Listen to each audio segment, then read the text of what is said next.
Hello everyone, welcome to Sheela காலி home page. எல்லாரும் எப்படி இருக்கீங்க? புரட்டாசி ஸ்டார்ட் ஆயிடுச்சுனாலே மோஸ்ட் ஆஃப் த வீட்டில் பார்த்தீங்கன்னா நான்வெஜ் எடுக்க மாட்டாங்க.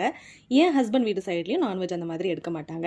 அன்னைக்கு பார்த்தீங்கன்னா புரட்டாசியோட ஏகாதசி திதியுமே சனிக்கிழமை வந்திருந்தது. ஸோ நான் எப்படி என்னுடைய டெய்லி ரொட்டீனையும் மேனேஜ் பண்ணிட்டு எளிமையாக பூஜை முறைகளை பெருமாளுக்கு செஞ்சு பூஜை பண்ணியிருந்தேன் அப்படிங்கிறத உங்கள் கூட ஒரு வீடியோவாக ஷேர் பண்ணியிருக்கேன். அது மட்டும் இல்லைங்க, இதில் முக்கியமாக பெருமாளுக்கு மாவிளக்கு செஞ்சு விளக்கு போட்டு பூஜை செஞ்சுருந்தேன். நான் அதையுமே இந்த வீடியோவில் உங்களுக்கு ஆட் பண்ணியிருக்கேன். ஸோ வீடியோவை ஸ்கிப் பண்ணாமல் ஃபுல்லாக பாருங்கள். அன்றைக்கி மார்னிங் ரொம்ப பீஸ்ஃபுல்லாக எழுந்து வாசல்லாம் தெளித்து பெருமாளை வீட்டுக்குள்ளே அழைக்கிறதுக்காக அழகாக வாசலில் எனக்கு தெரிஞ்ச மாதிரி கோலம்லாம் போட்டுட்டு டேவை ஸ்டார்ட் பண்ணிட்டேன். சில பேர் பார்த்தீங்கன்னா விரதம் இருந்து இந்த சனிக்கிழமைகளில் பூஜை பண்ணுவாங்க புரட்டாசி மாதத்தில். பட் நான் விரதம்லாம் எடுக்கலைங்க. கோலம் போட்டுட்டு வந்த கையோட ஒரு கப் சூடான ஃபில்டர் காஃபி வச்சு நல்லா குடிச்சிட்டு நெக்ஸ்ட்டு மாவிளக்கு போடுறதுக்கு பச்சரிசியை நல்லா கழுவிட்டு ஊற வச்சுட்டேன். அரிசி நல்லா ஊறதுக்கு ஒரு மணி நேரம் 2 மணி நேரம் டைம் கொடுத்தோன்னா நல்லா ஊறிடும்.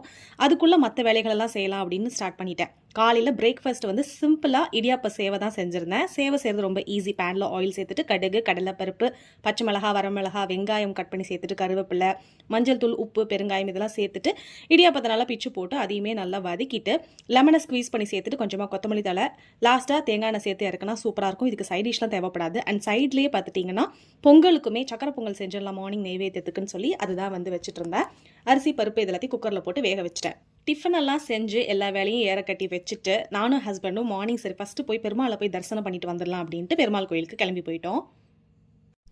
நாங்கள் கரெக்டான டயத்துக்கு கோயிலுக்கு போயிட்டோம்னு நினைக்கிறேன். ஏன்னா நாங்கள் போகும்போது கரெக்டாக தீபாராதனைலாம் காமிச்சிட்டு இருந்தாங்க. அழகாக அலங்காரம் பண்ணி நல்ல தரிசனம் பண்ணிட்டு சுவாமி கிட்ட பிரசாதமும் வாங்கிக்கிட்டு நல்லா சாமி கும்பிட்டுட்டு வீட்டுக்கு ரிட்டர்ன் ஆகிட்டோம். வீட்டுக்கு வந்த கையோட சுவாமி ரூமெல்லாம் நல்லா க்ளீன் பண்ணிவிட்டு எல்லா படத்தையுமே சுத்தம் பண்ணி பழைய பூவெல்லாம் மாற்றிட்டு புது பூவெல்லாம் வச்சு சாமி ரூமெல்லாம் ரெடி பண்ணி விளக்கெல்லாம் ஏற்றிட்டு நான் போகும்போதே சக்கரை பொங்கல் ரெடி பண்ணி வச்சுட்டு தான் போயிருந்தேன் கோயிலுக்கு போகிறதுக்கு முன்னாடி. ஸோ அதையுமே நெய்வேத்தியமாக வச்சுட்டு தீபதூப ஆராதனைலாம் காலையிலேயே காட்டி சுவாமியை கும்பிட்டுட்டு மனநிறைவாக காலையில் ஒரு சிம்பிளான ஒரு பூஜை மட்டும் பண்ணிட்டேன். மாவிளக்கெல்லாம் போடுறதுக்கு ஸ்டார்ட் பண்ணிடலாம் அப்படின்னு அந்த வேலையை தான் பார்த்துட்டு இருந்தேன். அரிசியில் இருந்த தண்ணியெல்லாம் நல்லா வடிகட்டிட்டு வெட் கிளாத்தில் நான் நல்லா காய வச்சு எடுத்துக்கிட்டேன். இப்போ கையில் தொட்டோன்னா இந்த மாதிரி கொஞ்சம் கொஞ்சம் அரிசி 1-2 ஒட்டணும். இதுதான் கரெக்டான பதம். அப்போ தான் மாவிளக்கு போடும்போது நல்லா வரும். இப்போ இந்த அரிசி நல்லா காஞ்சிருச்சு இல்லையா, இதை ஜாரில் சேர்த்துட்டு ஒரு துண்டு சுக்கு சேர்த்துக்கலாம். கூடவே ஒரு ஸ்பூன் ஏலக்காய் தூள் சேர்க்குறேன். நீங்கள் ஏலக்காய் சேர்க்குறதா இருந்தால் 2 ஏலக்காவை வாசனைக்கு சேர்த்துட்டு இதை நல்லா பவுடர் பண்ணிக்கணும். இப்போ பவுடர் பண்ணி எடுத்த இந்த அரிசியை ஒரு ஜல்லடை வச்சு நல்லா ஜலிச்சு எடுத்துக்கலாம். நல்லா அகலமான தட்டு வச்சுட்டு அதில் ஜலிச்சுக்கோங்க. அப்போ தான் வெளியில் அதிகம் சிந்தாது. அரிசி ஜலிச்சதுக்கப்புறம் 1 கப் அரிசி எடுத்திருந்தேன். அதனால் 1 கப் வெல்லத்தை ஜாரில் சேர்த்து நல்லா பவுடர் பண்ணி எடுத்துகிட்டு வந்துடலாம். இப்போ பவுடர் பண்ண வெல்லத்தையும் உள்ளே சேர்த்துட்டு நான் 2 ஸ்பூன் நெய் விட்டு இதை பிசைஞ்சு எடுக்க போகிறேன். இன்கேஸ் உங்களுக்கு மாவிளக்கு கரெக்டாக பிடிக்க வராது அப்படின்ற மாதிரி ஃபீல் இருந்ததுன்னா நீங்கள் பசும் பாலை இதில் சேர்த்துட்டு நல்லா அழகாக மாவிளக்குக்கு பிடிக்கலாம்.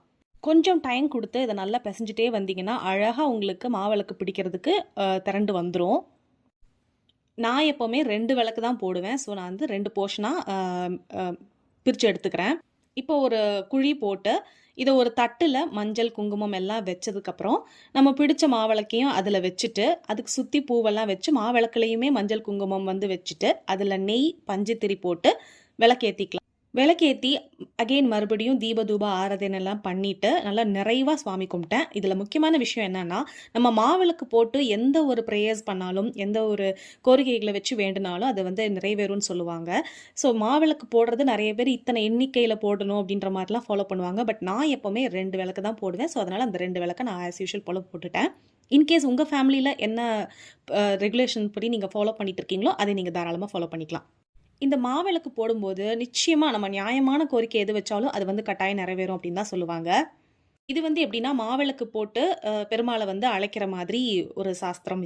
நிறைய பேர் புரட்டாசி சனிக்கிழமை அப்படின்னாலே தளிகை போட்டு பெருமாளை வழிபாடு பண்ணுவாங்க. எங்களுக்கு அந்த வழக்கம் இல்லை. ஈவன் எங்களுக்கு மாவிளக்கு போடுற வழக்கம் கூட கிடையாது. பட் ஆனால் நான் இதை ஒரு வருஷம் இதை கொஞ்சம் ஃபாலோ பண்ணிட்டு வந்துட்டுருக்கேன். இவ்வளோதாங்க. ரொம்ப எளிமையாக சிம்பிளாக நான் இப்படி தான் பூஜை பண்ணேன். நீங்கள் எப்படி பண்ணீங்கன்றதையும் மறக்காமல் கமெண்ட்டில் எனக்கு சொல்லுங்கள். அண்ட் இது வரைக்கும் என்னோட சேனலை சப்ஸ்கிரைப் பண்ணாமல் பார்த்துட்டு இருக்கீங்க அப்படின்னா சப்ஸ்கிரைப் பண்ணி சப்போர்ட் பண்ணுங்கள். தேங்க்யூ.